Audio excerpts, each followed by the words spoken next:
Você está ouvindo o Podcast Psil, o seu podcast do PET Psicologia.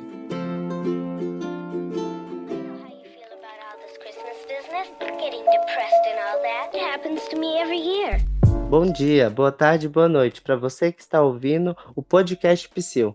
No episódio de hoje, vamos entrevistar dois representantes do Centro Acadêmico de Psicologia da Universidade de Brasília. Tendo em vista que os nossos últimos episódios foram mais voltados para a organização do Instituto de Psicologia e dos programas oferecidos por ele, hoje dedicamos exclusivamente o nosso programa para entender e compreender todas as dinâmicas do centro acadêmico, as suas funções e o papel que ele cumpre na própria universidade.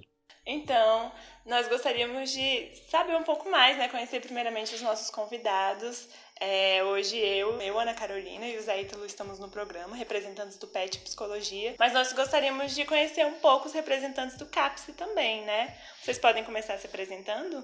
Eu sou o Bruno, sou estudante, estou no 5º semestre da Psicologia da UNB. Como já apresentaram, eu faço parte da gestão do CAPS hoje e sou também coordenador geral do DCE da UNB. Oi, gente, meu nome é Natália, eu sou membro do CAPS aqui da UNB também, faço parte de um coletivo do movimento estudantil chamado Coletivo Juntos, sou diretora de saúde do DCE Unistino Guimarães e é isso. Muito obrigada, gente, é um prazer estar com vocês aqui hoje no nosso episódio e esperamos que vocês possam dividir um pouco, do que vocês fazem no dia a dia, dividir um pouco do que é o CA mesmo e qual a importância dele dentro da universidade.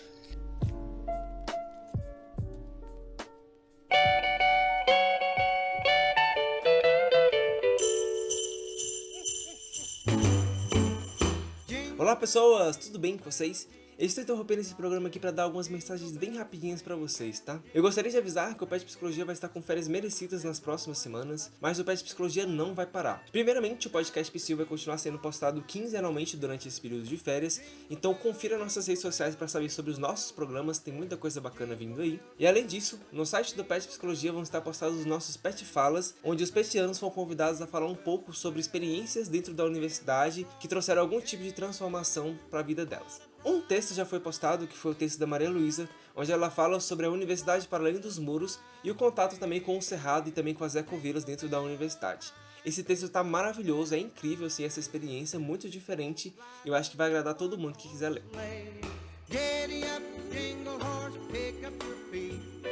E para além disso, também gostaria de avisar que o PET Psicologia tem várias postagens e publicações e também eventos que estão postados dentro do nosso canal do YouTube e também no nosso site que vocês podem conferir.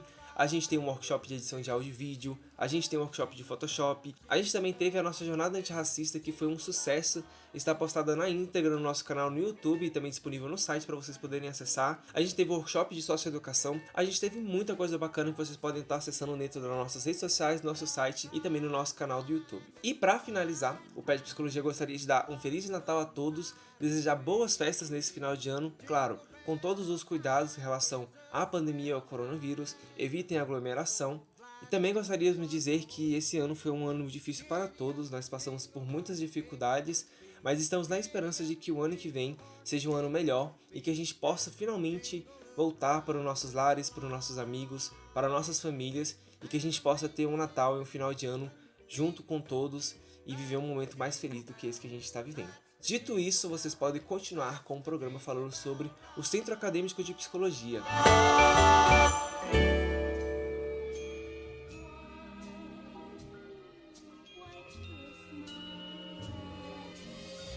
Primeiro, eu já aproveito, para agradecer por vocês terem aceito esse convite e acreditamos que vai ser muito importante, Tanto que é estudante de psicologia, mas também pessoas que não são diretamente vinculadas, entender o próprio CA e a sua importância. E já para começar mesmo, eu já trago uma pergunta sobre o que é o centro acadêmico. Bom, essa é uma pergunta muito boa. Eu acho que muitos estudantes têm dúvidas, do que é um centro acadêmico, qual o papel que o centro acadêmico exerce dentro da universidade. O Centro Acadêmico ele é uma entidade estudantil, né? Então ele faz parte do movimento estudantil, ele compõe esse movimento estudantil e também compõe o Instituto, né? No caso, o Instituto de Psicologia. E ele é responsável por dialogar com os estudantes, por realizar debates e também pela representação no Instituto. Então, a gente ocupa as cadeiras de representação discente dentro dos departamentos, né, fazendo com que os debates que são realizados no meio do movimento estudantil cheguem até ao nosso instituto. O CA, ele é uma parte da estrutura do movimento estudantil como um todo, né, que é hoje um dos principais movimentos sociais que nós temos no Brasil, e que tem tanto os centros acadêmicos, que são essa representação, organização dos estudantes nos cursos, quanto os diretórios centrais dos estudantes, que são essas representações nas universidades como um todo, quanto as entidades representativas nacionalmente, né, como é o caso da UNE, de outras. Então, o movimento estudantil, ele é estrutura que atua também na luta política, nas reivindicações estudantis, mas também que tem um papel muito importante na história, não só do nosso país, mas do mundo, né? Sendo parte de muitos acontecimentos de mudança, de luta, de transformação radical da sociedade. Nossa, muito legal vocês terem começado falando um pouco, porque realmente às vezes a gente fica com muita dúvida mesmo, né? Não tá ali o tempo inteiro dentro da universidade, mas não sabemos exatamente qual é a função, né? Por isso que eu até pergunto para vocês agora, qual que seria a principal função, assim, do centro acadêmico dentro da universidade? Vocês já falaram um pouco, mas o que vocês veem, assim, como a maior importância mesmo, a maior função? Interessante, e eu particularmente não saberia te listar uma coisa só. Porque eu acho que o papel do CA é fazer com que os estudantes sejam representados e que o nosso espaço seja respeitado dentro da universidade, né? Eu acho que são várias atividades e várias iniciativas que são necessárias para isso. Se eu tivesse que dizer assim qual que é a principal função para mim, e acho que cada pessoa que você perguntar isso vai te dar uma resposta diferente, provavelmente. Mas para mim eu acho que é organizar os estudantes pelas suas reivindicações. E acho que isso é um conceito bem amplo, né? Porque as reivindicações podem ser desde de reivindicações com um instituto, reivindicações com um professor, até reivindicações como foram as lutas da educação no ano passado, o 15 de maio, 30 de maio. O centro acadêmico, ele é um pouco esse motor que ajuda os estudantes a se encontrarem, a se unirem, a se juntarem para poder atuar coletivamente. Interessante, porque o meu primeiro contato assim com o CA foi através das assembleias, né? Porque é algo que o CA sempre ele promove, né? E aí eu percebo que é a assembleia que realiza esse momento da interlocução e do levantamento de debates para poder reivindicar questões como você mesmo disse, né, Bruno? Mas assim, se vocês pudessem elencar a assembleia, qual seria a principal importância de se ter a assembleia na universidade, né, e alinhado ao próprio fazer do centro acadêmico? Como que vocês poderiam responder isso? A Assembleia, ela é parte de uma cultura política democrática do movimento estudantil. Então, não necessariamente em todas as universidades que você for, em todos os centros acadêmicos que você for, você vai encontrar essa tradição de assembleia. E a gente pode até dizer que na UNB, por exemplo, inclusive pelo peso que teve durante muitos anos a direita no DCE, no movimento estudantil, essa tradição ela se perdeu um pouco de forma mais geral, né? Então os cursos mantêm muito essa tradição da assembleia e sempre foi muito importante para conseguir organizar as pessoas. Então eu lembro que todas as atividades, todos os atos, todas as mobilizações que tiveram, sempre a Psico fazia assembleias muito grandes. Eu ainda não era da gestão, mas acompanhava, participava das assembleias. E na UNB como um todo, isso foi uma cultura que nós acabamos perdendo um pouco e que também o DCE tenta retomar, mas é tudo parte de um processo, porque é um processo de democracia interna do movimento estudantil que tem a ver com permitir que os estudantes votem as posições do curso,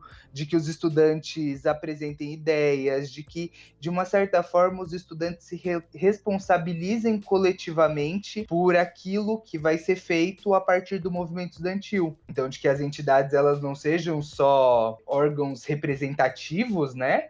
Mas que elas também sejam de construção política, de debate, e acho que a Assembleia é um espaço importante para isso, como outros, né? Nós temos também o espaço do Congresso Universitário, que é um espaço muito importante também, que já não acontece há muitos anos na UNB. Enfim, o próprio SEB, né? Que é o Conselho de Entidades de Base, que reúne os centros acadêmicos da universidade inteira, também faz parte desse processo de democracia interna. E falando um pouco sobre gestão mesmo do CAPS, assim, como funciona o processo eleitoral de vocês? O processo eleitoral do CAPS, eu acredito que é bem semelhante com das outras instituições também da universidade, né? A gestão tem duração de 1 ano, e aí quando se conclui esse ano, geralmente é escolhida, né, votada em assembleia uma comissão eleitoral que assume a gestão dali até a posse da nova gestão, e daí se inicia o processo eleitoral. Então, são formadas as chapas. Na psicologia, a gente, nos últimos anos, tem enfrentado mas a situação de chapas únicas, né? Mas acontecem também em outros cursos, em outros lugares, de serem mais de uma chapa e aí ter esse processo eleitoral, que o Zaidan consegue explicar um pouco melhor que eu. O processo eleitoral ele acontece todo ano, né? Então as gestões elas têm 1 ano e tem um período de inscrição de chapa, onde qualquer grupo de estudantes na psico o mínimo é 6, se eu não me engano. Podem se organizar para construir uma chapa.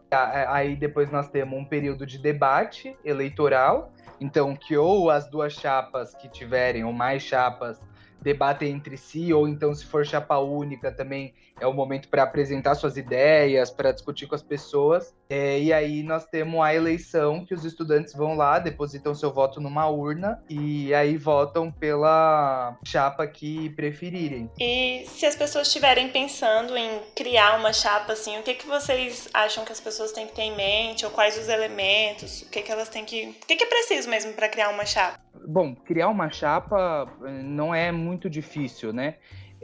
Basta que você tenha um grupo de pessoas que se organizem em torno de algumas ideias. Então, é um processo, na verdade, bastante simples, mas que depois vai se complexificando, né? Na verdade, a parte mais fácil, talvez, seja a parte de criar uma chapa. O difícil vem depois disso, né? Inclusive, eu queria aproveitar esse espaço aqui para dizer que nós estamos convidando as pessoas a participarem, a construírem o CA com a gente. Então, também fazer um convite para todo mundo que está ouvindo esse podcast para procurar o centro acadêmico, se tiver interesse, para poder participar, para poder construir as coisas com a gente. A gente tem muito espaço, tem muitas atividades que dá para participar, desde as atividades mais burocráticas, que eu sei que tem gente que gosta, tipo reunião de conselho, de departamento, essas coisas, até as atividades mais políticas, de roda de conversa, cine-debate, atividades lúdicas em momentos de não pandemia, né? Que é festas, happy hour. Então, também aproveito para deixar um pouco esse convite para as pessoas se somarem aí ao CA. Interessante. Então, há possibilidade de ingressar no CA para além do processo eleitoral, né? Então, as formas de ingresso, como é que são? Assim, existe essa possibilidade? E o que você precisa fazer para poder ingressar numa chapa que já foi eleita? Para ingressar, né, depois que a chapa foi eleita, basta só entrar em contato com a gestão do CAPS mesmo, e esse novo integrante, né, tem que ser comunicado para a comunidade acadêmica. Então, pode ser numa assembleia, não necessita de uma aprovação, né, no estatuto do CAPS da UNB diz que precisa ser só informado mesmo esse novo ingresso na gestão. Nossa, isso é muito legal, assim, saber isso de vocês, porque às vezes a gente... Não sei se todo mundo, né? Mas talvez passe pela cabeça das pessoas que depois que a chapa foi eleita, fica aquele grupo fechado e que não pode opinar ou que não pode fazer parte, mas pelo que vocês têm falado pra gente, realmente tem essa abertura para os estudantes, né? A gente pode realmente se integrar à chapa eleita, assim, isso é muito legal, sabe? Sim, exatamente. É um processo, assim, bem legal, porque eu acho que, inclusive, as pessoas elas também vão, a partir dos processos que acontecem, elas vão tendo novas percepções do centro acadêmico, da universidade. Os calouros, quando entram, por exemplo, entram também com uma visão muito renovada sempre. Então a gente busca sempre tentar trazer essas pessoas mesmo para o centro acadêmico e integrando elas para que o CA possa também ter mais, enfim, esse espaço mesmo de troca de ideia, de reflexão sobre que atividades nós vamos fazer e também, além de tudo, claro, ter mais perna para fazer as coisas, né? É Importante. bem importante você falando isso para fazer as coisas, eu penso, como é que é a organização, assim, é mais voltada para a estrutura, das dinâmicas, assim, das atividades, porque pelo que a gente percebe, o CA ele tem uma série de atividades a cumprir, né, assim, ir em reunião de colegiado, fazer essas atividades mais de integração, mas como é que é a estrutura, a organização do CA em si? Isso da estrutura varia bastante, né, de acordo com o centro acadêmico. No Centro Acadêmico de Psicologia da UNB, nós temos uma gestão horizontal. Significa que a gente não tem a divisão de presidente, vice-presidente, então é tudo construído de uma forma bem coletiva, assim. A gente costuma ter divisões, assim, para facilitar o trabalho, então é como comunicação, financeiro, eventos, mais para organizar mesmo o trabalho, mas é tudo construído de uma forma bem coletiva e livre, assim, não é nada muito como se fossem cargos, sabe? E aí a gente se divide entre as muitas tarefas que a gente tem, né? São bastante mesmo, assim. Na psicologia, por exemplo, nós temos 2 conselhos, que são o CIP e o CGE, e aí nós temos também 4 departamentos, temos o CAEP, então só de reunião de departamento nós já temos muita coisa para fazer. Durante a pandemia, nós fizemos também uma iniciativa de tentar manter um vínculo com os estudantes, que a gente sabe, né, que o afastamento também da universidade traz um sofrimento, a gente busca também sempre manter esse vínculo com a UNB, então a gente fez uma iniciativa de tentar postar todo dia alguma coisa, seja comentando alguma coisa mais política, seja fazendo um post sobre saúde mental, seja falando sobre o combate à pandemia, seja fazendo uma live com alguém para debater algum tema interessante, algum tema que diz respeito à psicologia, e aí a gente vai fazendo as nossas reuniões, né? Nós temos reunião semanal, mais ou menos, depende da época. Agora no ensino remoto também, todo mundo com bastante coisa, às vezes a gente se reúne a cada 15 dias. E aí a gente faz as nossas reuniões e vê o que nós temos para fazer e divide um pouco entre as pessoas para cada um pegar um pouco de tarefa e ninguém ficar sobrecarregado de preferência, né? E assim, agora voltando mais para o CAPS Nise da Silveira, né? Assim, a própria gestão de vocês. Quais são os objetivos da atual gestão do CAPS? Quando a gente se elegeu, a gente quis trazer um debate, a gente fez uma reflexão entre a gente de que na psico a gente sempre teve muita mobilização, assim. Então, desde que eu entrei, pelo menos, a psico sempre foi uma parte muito importante de todas as lutas que aconteceram, de tudo que rolava na universidade, mas que quando esses momentos mais de ascenso, né, de levante, diminuíam um pouco, era sempre uma organização mais difícil, ficava uma coisa, assim, mais sazonal quase, né, tipo assim. E a gente quis trazer a ideia de que o CAPS, ele serviria para mobilizar as pessoas cotidianamente, então de tentar,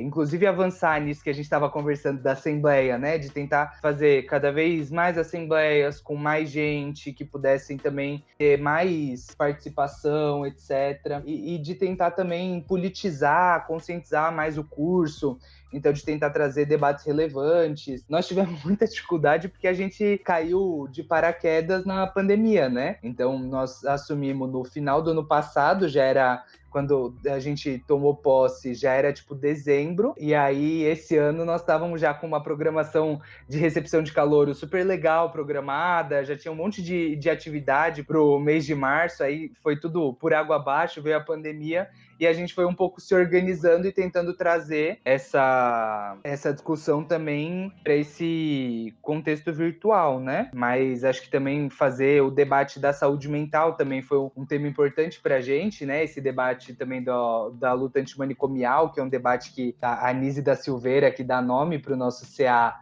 para a nossa gestão, sempre fez muito assim, né, sobre a necessidade da gente refletir como que a gente enxerga a loucura na nossa sociedade, quem são essas pessoas e como que a gente também tem uma política que não seja uma política de exclusão, marginalização, de extermínio dessa população, mas sim de inclusão, enfim, né, de integrar essas pessoas e de refletir também a nossa sociedade a partir disso, assim.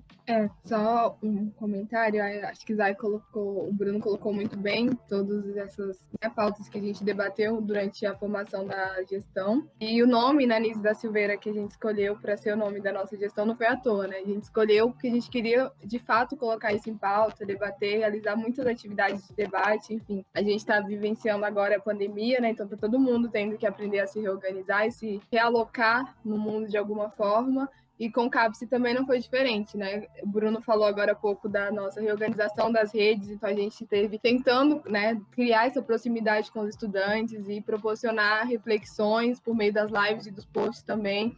Tivemos também espaços para debates, enfim, então sempre tentando ter esse contato com os estudantes, proporcionar esse debate, reflexões, estava e está, né, na nossa proposta de gestão.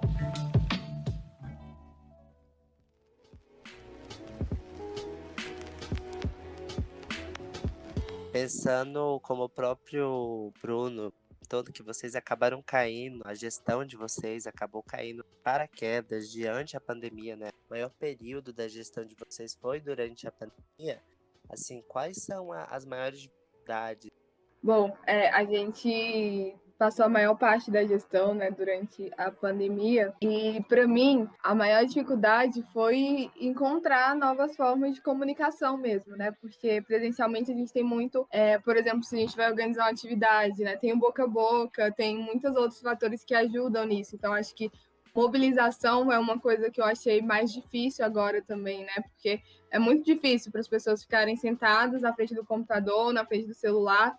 Então, acho que esse fator, essa ausência do contato físico com as pessoas e principalmente para a mobilização das atividades, eu acho que para mim foi isso. Sim, que todas as formas de comunicação do CA com os estudantes sempre foram formas presenciais, né? As redes sociais, elas sempre foram importantes, mas sempre foram secundárias nessa comunicação. Então, era sempre a passagem em sala, era a panfletagem, era a assembleia, eram as atividades presenciais, eram as festas. Então, nós perdemos tudo isso e ficou muito difícil de conseguir alcançar os estudantes, porque todo mundo está numa situação muito difícil, né? Cada um tem que se adaptar e enfim, vai também fazendo as suas coisas, né? Nesse período da pandemia, ou às vezes não quer necessariamente participar de uma live, ou não quer participar de uma atividade online ou coisa assim. Então, nós chegamos a organizar várias reuniões abertas, assembleia, fizemos bastante atividade para os estudantes participarem, seja de debate sobre o ensino remoto, seja de debate sobre as eleições da reitoria, seja tentando trazer também a discussão sobre os atos antifascistas, antirracistas que rolaram aí da pandemia, mas sempre com muita dificuldade de assim trazer as pessoas para participarem mais. E pensando nisso, quais foram as estratégias assim que vocês adotaram mesmo para dar prosseguimento mesmo nas atividades de vocês? O que vocês fizeram assim continuar? Eu diria que a gente tentou um pouco de tudo que conseguimos, né? A gente tentou contato por meio das redes, então movimentando a nossa página, né? Fazendo lives e templates, né? Como forma de interagir. Fizemos também assembleias, né? Infelizmente com pouca participação por conta de toda a dificuldade da mobilização, mas grupos de trabalho, reuniões abertas, plenárias. A gente teve algumas plenárias, inclusive com os 3 setores, né? Para facilitar essa comunicação do estudante com os professores e técnicos também. Então a gente tentou um pouco de tudo que estava ao nosso alcance, assim, para continuar o nosso trabalho. As duas mais recentes, acho que nós tentamos, foi uma iniciativa junto com o PET, né? Na verdade, as duas foram junto com o PET, e foram também parte de algumas ideias que nós fomos tendo como CA, mas também fomos tendo coletivamente. Então, acho que a roda de conversa antirracista foi muito importante para juntar as pessoas em torno de um tema que é um tema fundamental e que está sendo muito debatido agora, e que acho que na psicologia, inclusive, assim, é muito necessário debater, né? E também as atividades da semana dos calouros, que nós fizemos essa semana virtual também, então fizemos o apadrinhamento, a gincana dos calouros, junto com a Atlética, com o PET, então também foram algumas coisas que nós estamos tendo como iniciativa para tentar trazer um pouco os estudantes, pelo menos pelo contato, né, para a gente poder também manter algum tipo de vínculo, algum tipo de laço social. E agora voltando assim, um pouco para as próprias experiências de vocês, né, em estarem no CA, né, nessa própria representação estudantil, como que vocês acham que estar no CA contribuiu e contribui também para a vida acadêmica, pessoal, profissional, até mesmo política, né, que é algo muito que envolve o CA de vocês? É uma boa pergunta e uma pergunta profunda, né? Assim, academicamente, às vezes dificulta um pouco, não vou mentir. Mas eu acho que também a universidade ela é muito mais do que só o estudo, né? Do que só a parte do ensino.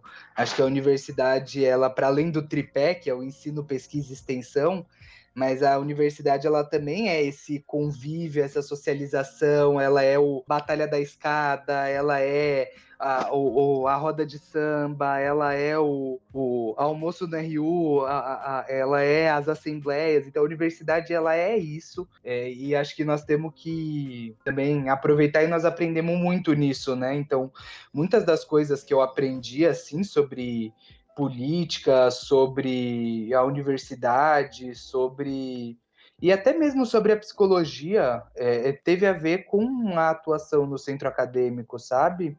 Acho que ela traz muitas coisas que não é exatamente o conhecimento acadêmico, estritamente dito, mas que traz um outro tipo de conhecimento muito importante também. E para mim, individualmente, eu acho que o que eu mais gosto do movimento estudantil é que ele me possibilita conhecer muita gente nova.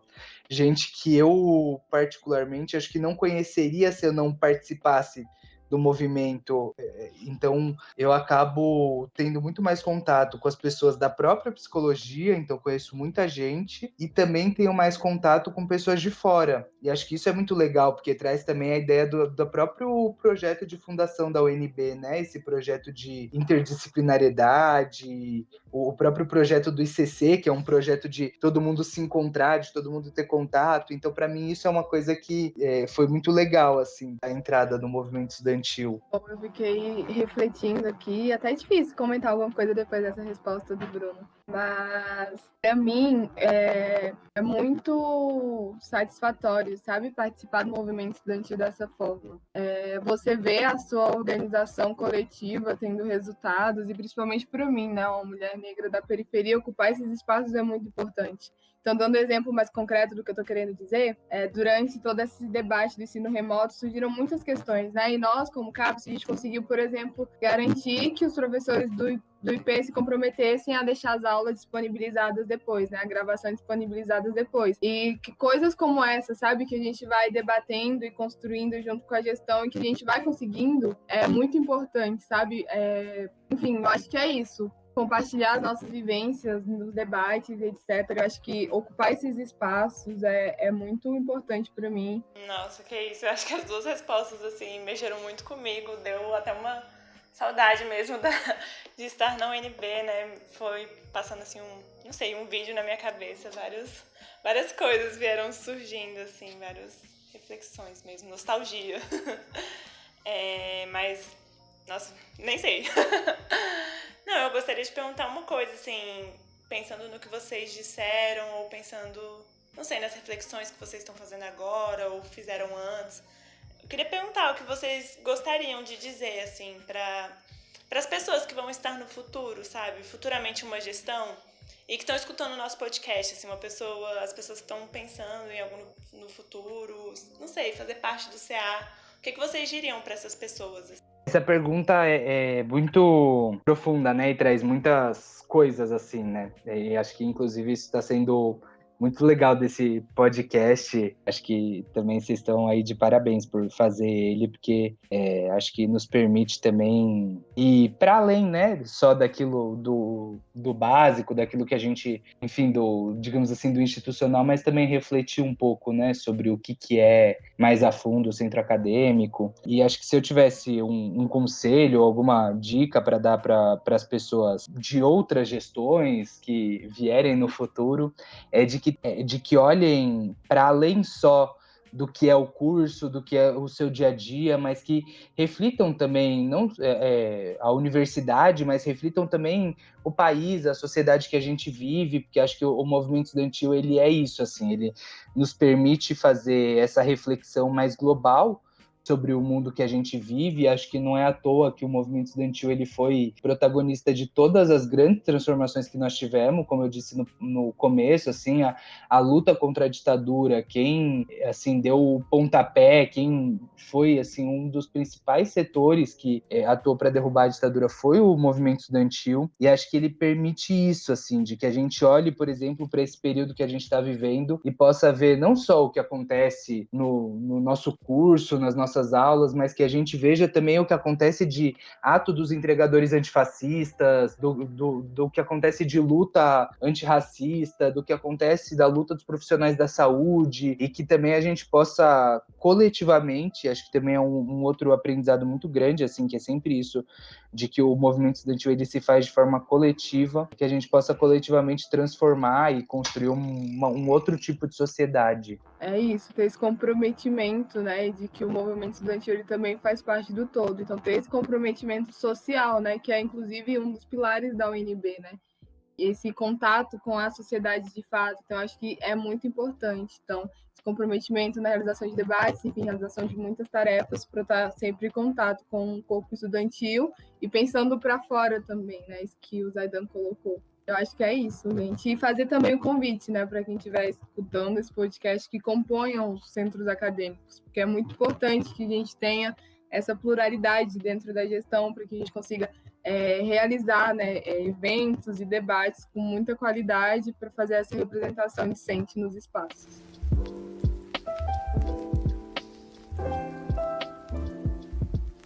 Eu queria comentar uma coisinha que eu não falei durante a conversa, mas que o centro acadêmico, assim como todas as outras representações de movimento estudantil, é muito importante para que a gente consiga garantir a democracia universitária, né, e fazer com que ela seja respeitada. Então, o movimento estudantil ele é muito importante, exerce muita força assim, nas decisões da universidade, né, e é muito importante que os estudantes participem, né, do movimento, enfim, é isso.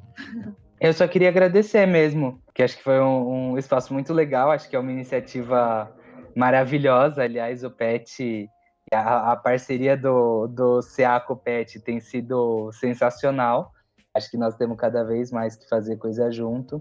E reforçar esse convite para nos procurarem, para conhecerem o centro acadêmico, para participarem das atividades. E também lembrar que é isso, centro acadêmico é muita discussão, muito debate, muita política, mas também é muita festa, também é muita comemoração, também é muito... Então, que todo mundo possa aproveitar muito esse momento da universidade para conhecer, para explorar, para ter um pouco de contato com tudo que a universidade dá de possibilidade, porque são muitas e a gente acaba aprendendo muito nelas, assim. Eu queria agradecer também, foi incrível, é muito boa a iniciativa de vocês e é isso, gente, arrasaram, parabéns. A gente queria agradecer também, né, a gente como PET Psicologia, muito obrigada pela participação de vocês no nosso episódio de hoje. Eu acho que, assim como vários outros estudantes, tínhamos várias dúvidas, né? Várias coisas que a gente realmente não sabia. Tinha muita coisa que eu não sabia sobre o CA. E quanto que é realmente importante, sabe, essa representatividade. Eu descobri muitas coisas hoje nesse episódio. Eu imagino que muitas pessoas também tenham descoberto muitas coisas. E a gente queria agradecer mesmo. E deixar esse espaço agora para vocês divulgarem as páginas de vocês, para que as pessoas possam continuar acompanhando, né, o trabalho de vocês. CAPS UNB, tanto no Instagram quanto no Facebook e no YouTube também. E tem o site também, que é unbcapsico, capsico.wordpress.com. Arrasaram, gente. Adorei.